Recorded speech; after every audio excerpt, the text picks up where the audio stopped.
Assalamualaikum warahmatullahi wabarakatuh. Teman-teman, masih sehat kan ya?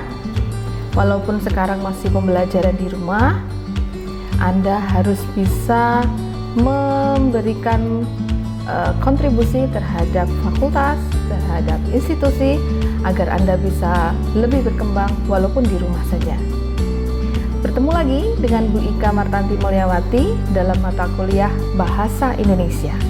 Mata kuliah Bahasa Indonesia harus ditempuh dan wajib ditempuh oleh semua mahasiswa di berbagai prodi, di berbagai fakultas, karena ini adalah mata kuliah institusi. Bu Ika mengampu mata kuliah Bahasa Indonesia yang saat ini difokuskan teknik penulisan karya tulis ilmiah. Kenapa Anda harus belajar Bahasa Indonesia di perguruan tinggi? Padahal di SD, di SMP maupun di SMA Anda sudah memilikinya, sudah mendapatkannya. Karena di akhir semester nanti Anda diminta untuk membuat karya tulis ilmiah sebagai memenuhi persyaratan Anda lulus sebagai sarjana strata 1 dengan laporan penelitian bernama skripsi.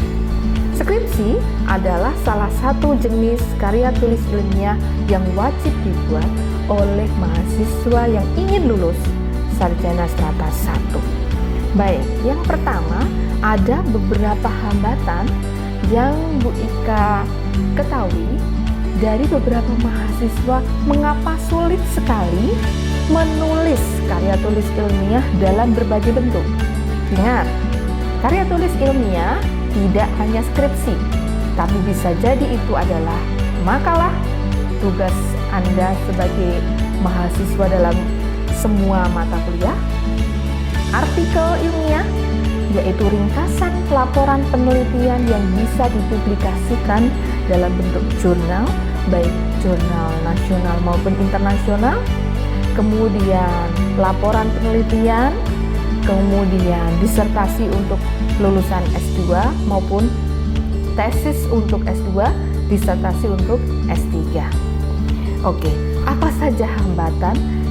Kenapa susah sekali untuk menulis dalam karya tulis ilmiah? Yang pertama, mahasiswa sering mengalami kesulitan dalam menulis disebabkan oleh kesadaran membuat makalah hanya sebagai pemenuhan tugas mata kuliah, bukan sebagai sarana pengembangan pemikiran atau intelektual dan eksistensi terhadap bidang ilmu yang ditekuni.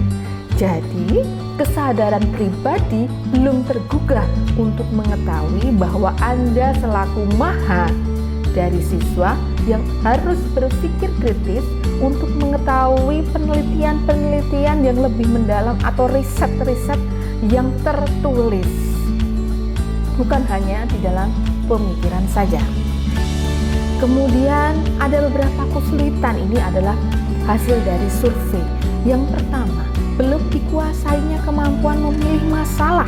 Jadi sebelum Anda membuat pokok permasalahan, kemungkinan akan muncul pendahuluan, latar belakang dan rumusan masalah, dan itu akan memperumit beban hidup Anda pada masa-masa awal pembuatan karya tulis ilmiah. Kenapa? Rumusan ilmiah itu akan selalu berubah kalau pemikiran Anda berubah dalam latar belakang masalah. Yang kedua, belum dikuasainya kemampuan membatasi masalah yang ditulis. Inginnya masalahnya itu besar, umum, universal. Padahal Anda perlu mengkhususkan spesifik aja masalah yang ingin Anda riset, yang ingin Anda teliti. Kemudian belum dikuasainya kemampuan mengembangkan masalah secara terurai.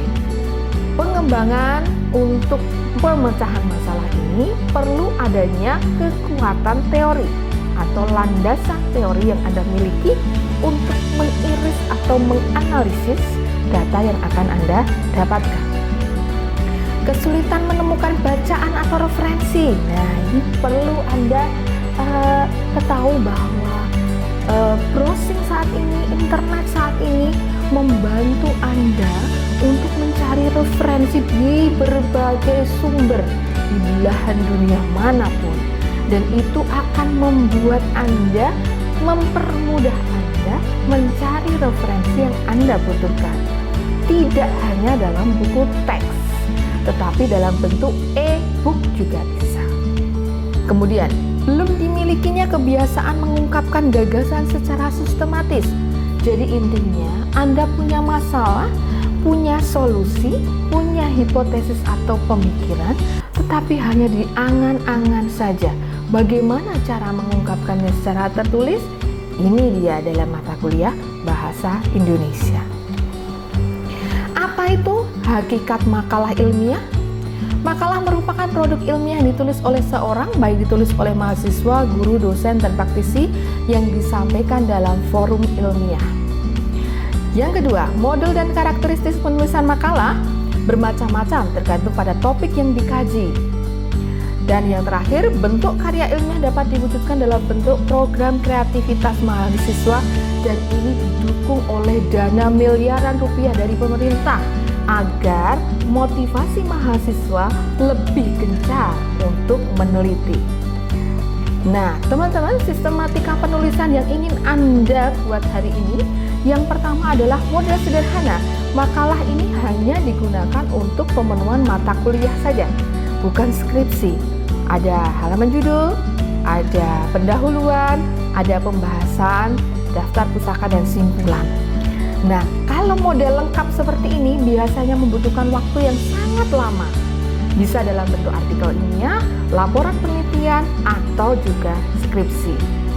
Untuk lebih jelasnya, kita akan ketemu di video selanjutnya untuk mengupas tuntas bagaimana cara menulis karya tulis ilmiah yang baik dan benar.